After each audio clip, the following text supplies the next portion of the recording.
just to break the ice a little bit, and I'm following up on a really, really hard act, so I want to sort of try and see whether I can break it up a little bit. How many of you are from Mumbai in this audience? Just lift up your hands. Okay, so maybe the better question to ask is non-Mumbaiites, the ones that have traveled in, braving the coronas and the other things. Okay, excellent, excellent. All right, so because it's going to be about the startup, and because it's going to be about $1 trillion startup, let me start off with a joke about a startup. Right, so there was this little kid who was in Bangalore, somebody who was a techie, 25 years old. He was coming to Bombay for a meeting with a bunch of people. So like is due in Bombay, this kid was walking along the road, 24 years old, one of the crowded streets of Bombay, looking here and there, marveling at what's happening, and then he bonks his head on a lamppost, right? So normally you bump your head on a lamppost, what happens? You get a bump if nothing else happens.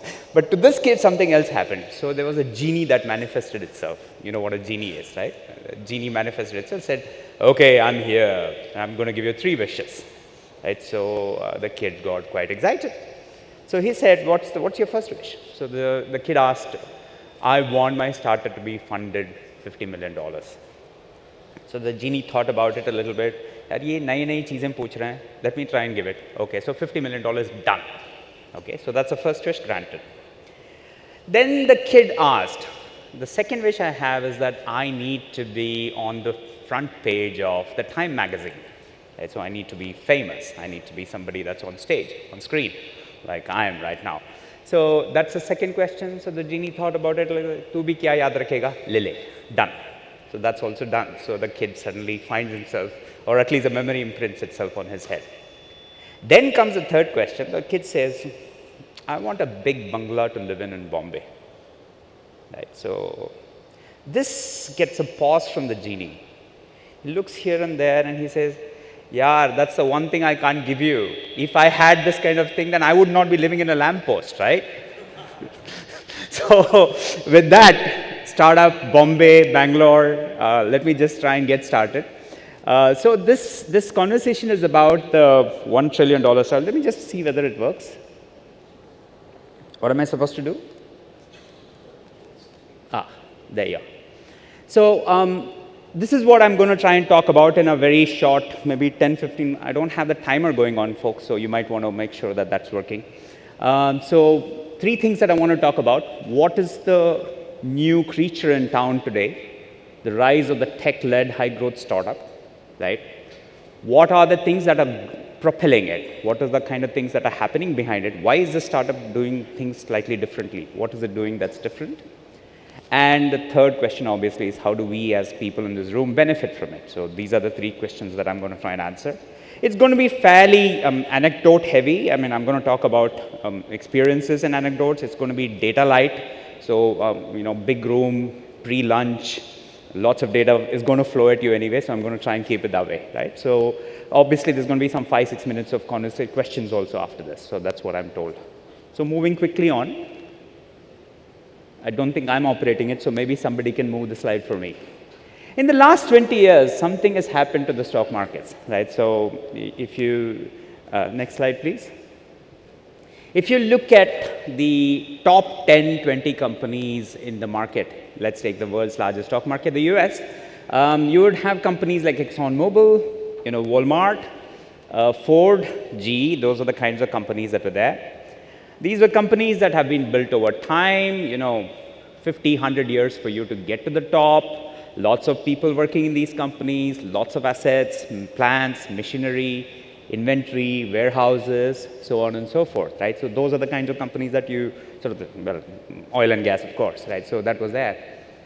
And in the recent past, there is something that has changed, right? And there is this new set of companies. Can you go back to the previous slide, please? Previous. Should I try and do it from there? Is that better? Yeah. Okay. In the recent past, you look at the top 10 companies, 5 of those companies are these. These are companies that were not even blips on the landscape. You didn't know what happened. Forward, and the other one is back. This is forward? This is back. Super. Technology works. Thank you so much. All right. Appreciate it. So if you look at the companies in the last, today, if you look at the top 5, 6 companies, you see companies like this. You look at the difference between them. So these are companies that don't seem to have too many people working with them. They don't seem to have too many plants. I mean, how many plants can you, unless you, and they don't seem to have CapEx, right? So unless you count buying computers as CapEx, which some people do. In Infosys, we used to. But nevertheless, so it doesn't have too much of CapEx, right? And that's the way the market is operating. So what is this new creature and why is it changing? What is so different about it?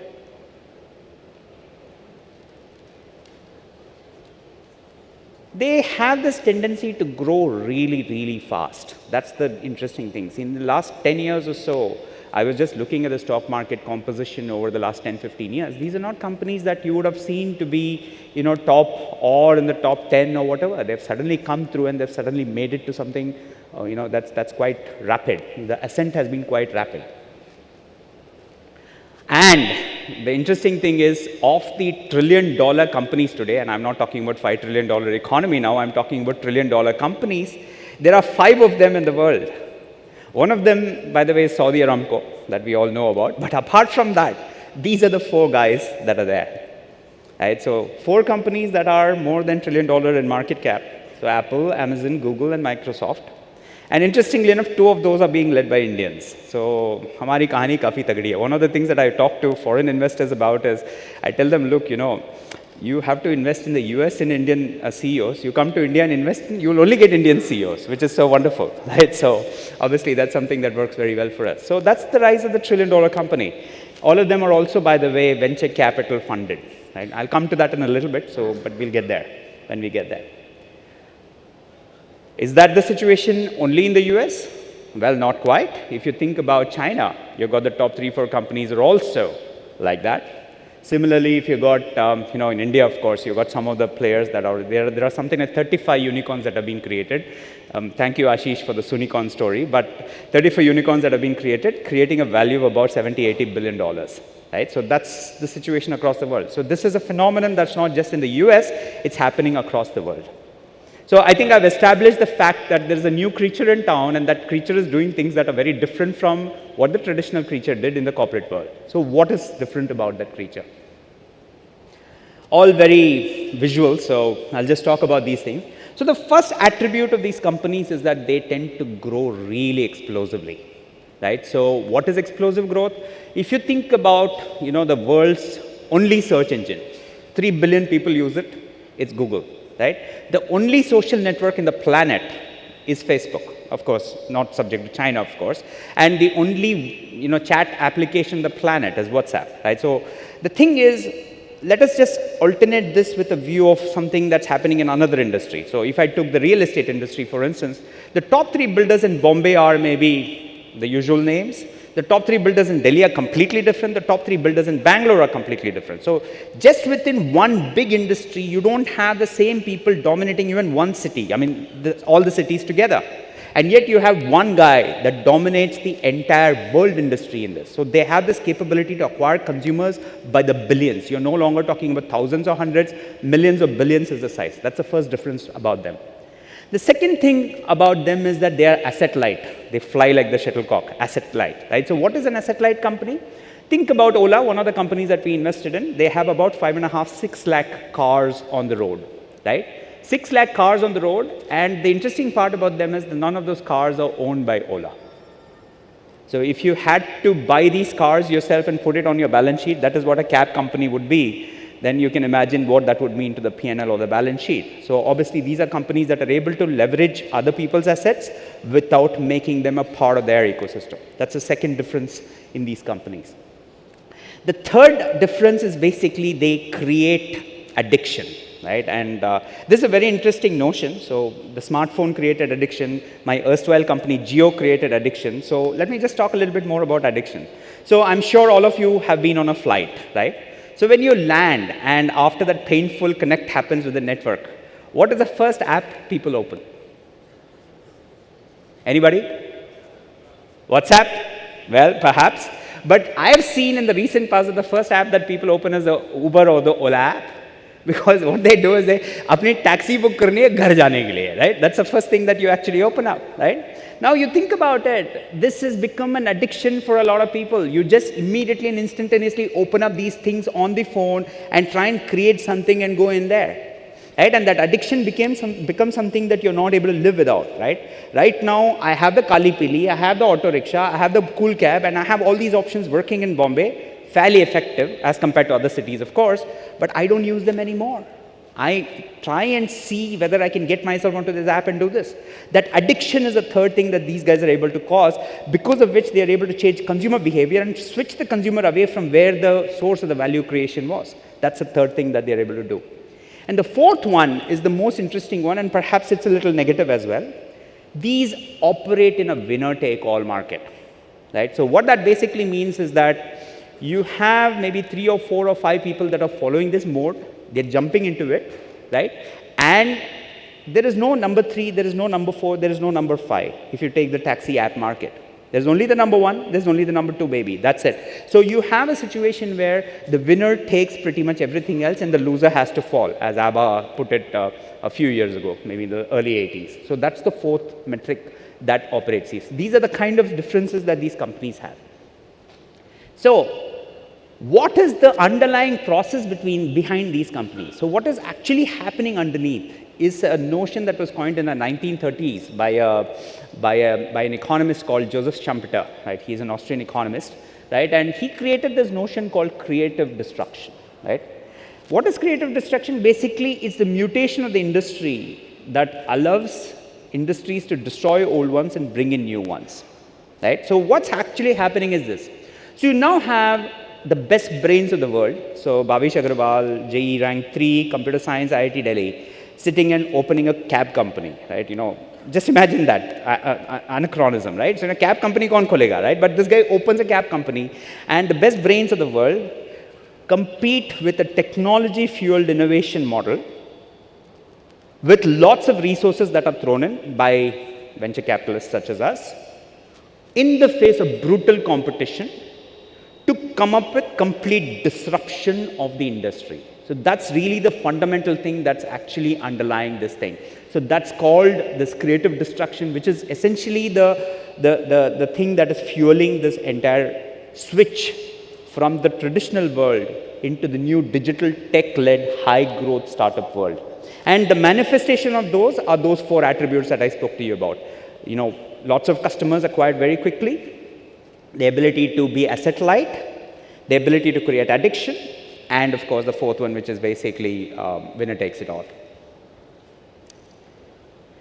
That is actually a story that has played out a lot more. So if you think about the US market, right? So the VC-backed companies are about 20% of the GDP of the US, right? So that's $3 trillion of the economy out of the 15 trillion that are just coming from VC-backed companies. This is all the more interesting because the actual share of assets under GDP of the VC-backed companies is only 0.2%. So essentially, it's small money in from a VC perspective in terms of money going in and huge money coming out. That I think is the big one that is coming out, right?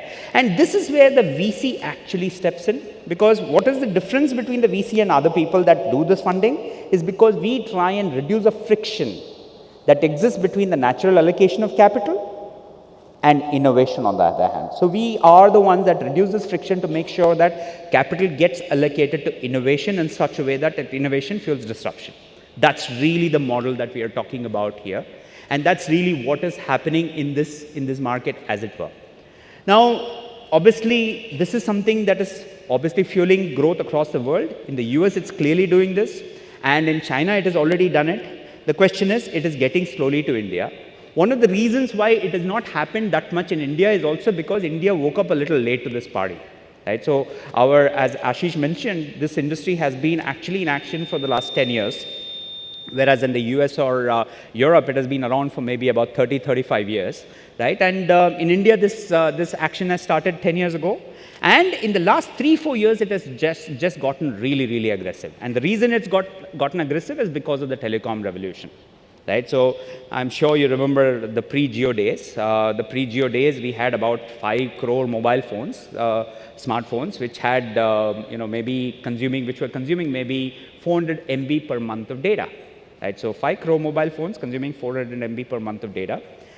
Post-Geo, today we've got something like 60 crore smartphones that are consuming between 10 to 12 GB per month of data, right? So you can imagine the huge uptick that has happened. As a result of which, what has happened is that pretty much every household in the country, there are about 25 crore households in the country, 25 crore households actually have a smartphone with them, right? And because of the smartphone, they now have access to products, goods, and services that they never had before. Remember, India as a nation, we tend to think of ourselves as sitting in maybe, if I were to ask you to name the top cities of India, many of us can come up in maybe 15 or 20 cities because those are the cities that we typically tend to go to, right? It's the Delhis, it's the Bombays, it's the Bangalore's, it's the Chennai's, it's the Kolkata's. These are the cities that you would typically tend to think about. But what happens is basically as a nation, we live in about 9,000 cities across the country. And there are 6 lakh villages across the country. And that's really where the 130 crore people, we have 1.3 billion people, we have to live somewhere, right? All of us can't be living in Bombay, right? So that's really where the rest of the country lives. And that's really where this revolution is taking hold. Once these guys have these phones, once these guys have the UPI and Aadhaar-based ecosystems to be paid and pay out, and once they have logistics and infrastructure that's catching up, just imagine the explosion of opportunity that exists. But more importantly, also imagine the fact that these are also underserved markets. See, if I still remember in 2006, 2007, when I was going out in the markets, right? So I could go to places like Haryana, Hisar, or Kurukshetra. This actually happened to me there. So I was sitting and it was getting very hot, so I wanted to buy a pair of glasses, right? So I went out in the market. I searched the entire market, but I couldn't buy a pair of Ray-Ban glasses because at that time I was interested in Ray-Ban, so I couldn't buy a pair of Ray-Ban glasses. Yes, I could buy a 100 rupee Roy-Ban glass, but I couldn't buy a 5,000 rupee Ray-Ban glass. So that's the situation you had then, and that's a situation that still exists for a lot of people in small towns and villages today. They don't have access to these kinds of things, and that's the disruption opportunity that really exists in India that's even bigger than the opportunity that perhaps exists in the US and China, which have sort of gone through it. So that's broadly the reason why we in the VC world wake up, come to work, enjoy it, love dealing with startups. I talked to about 500 startups in a year or so, and the team talks to about 5,000 startups. So Orios looks at about 5,000 startups, and we invest in 10. So just imagine the adrenaline rush that I get every day out of talking to the startups and trying to understand what the disruption opportunity they are trying to bring out. It's phenomenal. It's fantastic. That's the reason that we sort of do this day in and day out and love doing it. So these are the key takeaways that I wanted to let you go with. New corporate animal, which looks, feels, and behaves very differently, delivers supernormal returns and growth using venture-funded creative destruction, right? The way you can get exposed to it is very simple. It's the alternative. We are in an alternative conference, so obviously the AIFs are the route you take. We are one of the AIFs, but there are other AIFs out there, and you can actually get exposed to it. That's the way you would sort of typically try and do it. And I think I'm at the end of my conversation. Thank you so much. Thank you very much, Rajeev, and that was a very, very insightful presentation. Again, like you mentioned, the size of opportunity is very, very large. I have collected a few questions to ask you, but I see one hand going up, so maybe we can take one question from the audience and then I will ask you my questions. The gentleman there who's standing. If someone can reach a mic to him.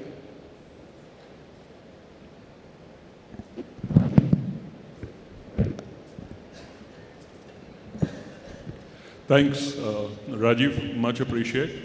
One simple question that I want to ask is, why is this concept of venture capital so much in burning capital rather than making profitability? It sort of overrides the whole tradition of profitability of organizations, which is not considered, and burning capital seems to be the only single largest parameter. That's a great... Hi.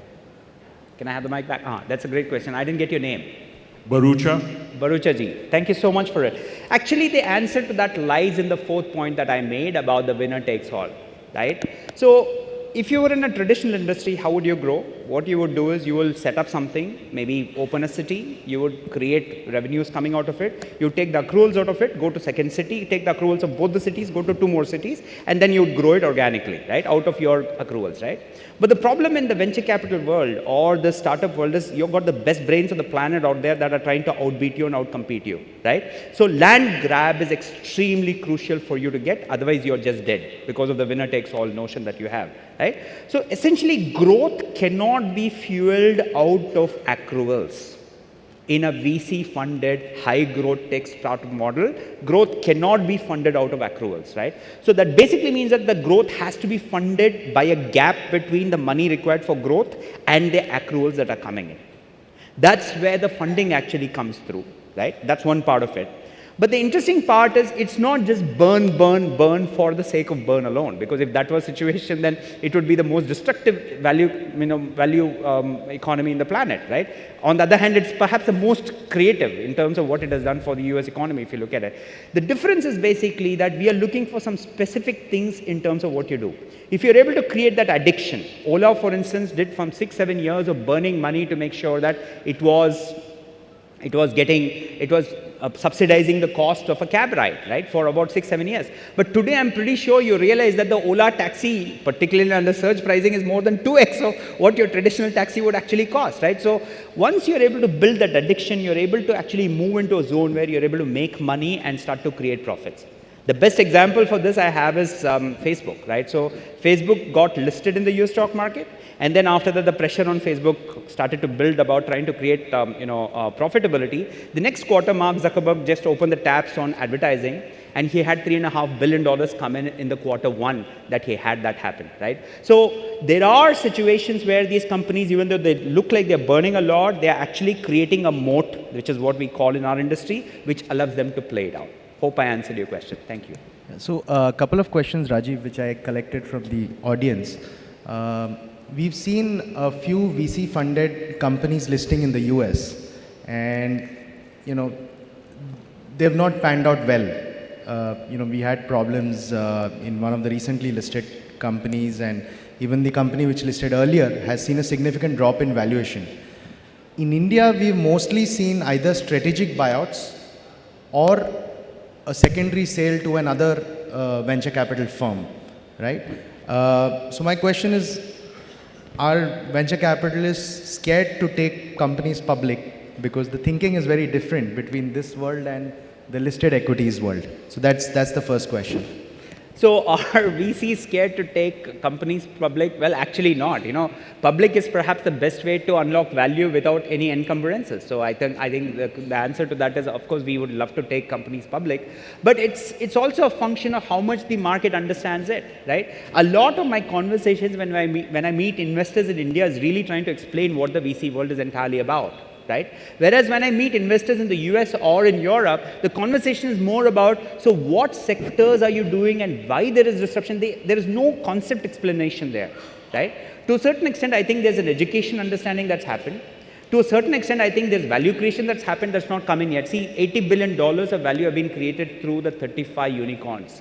But the interesting part is most of that $18 billion have not gone to any Indian investors. They've gone to foreign investors or funds that have put in their money into this, right? So the problem you have is that you have to see that money flow in before you start to get the confidence of the market, and that's, I think, really where we are. Early stages is what it is in India, but this is something that's proven itself well over its worth across the world. That is, I think, the reason why this has not happened so far, but it will. Great. Look forward to it. Lastly, which are the themes that you find exciting going forward? I mean, like you said, social messaging is taken. There are a lot of segments where you see two players dominant, like the cab segment. Which are the virgin spaces, or which are the spaces where you feel they are still up for grabs? Oh, the entire world is up for grabs. Without being facetious about it, I think there are lots of sectors that are doing quite exciting things right now, right? So if I were to sort of articulate them, your sector, the financial services sector, is something that's exploding because obviously the consumer experience is being reimagined as you go into this. So whether it be neo banking, whether it be capital markets, whether it be lending, whether it be insurance, we are seeing a lot of action coming through in that space, right? So that's one thing that I think is very interesting. Of course, in fintech, I would differentiate between lending businesses and, taking money from a customer, which is basically what you guys have to do, is a lot more difficult than giving money to the customer. Jiske liye line lag jati hai, right? So obviously, those are two different things. So you'll have to think. So fintech is one. The second one that we are seeing a lot of action is in edutech, right? So thanks to Byju's and some of the other players that have sort of come in and done some interesting things, we are seeing a lot more action emerge in the education space. For the Indian middle class, it's the only upward mobility mechanism that exists. So there's a lot of money that's being put into education. So that's the second sector that's there. The third sector that we are seeing some interesting space things happening is in things like electrical vehicles. Right? So the global boom in the Teslas and the electrical vehicle ecosystem across the planet is actually causing, and of course, climate change is something that we are seeing as action happens. There's a lot of action in India in the electrical vehicles itself. One thing that I want to leave you guys with, India is already a huge market for electrical vehicles. If you go to the north, there are something like 2 million, 20 lakh e-rickshaws that are already operating, whether you're going to Delhi or into any of the cities in the UP or Bihar, you see these vehicles already in place. So India is already a market for electrical vehicles, so let's not forget that. So that's another space that's there. So these are some of the spaces that we are seeing some action emerge in, and health tech is one more. So I can keep going on, but these are the top 3, 4 that come to mind. Right. Great. Thanks a lot, Rajeev. That was a very, very insightful session.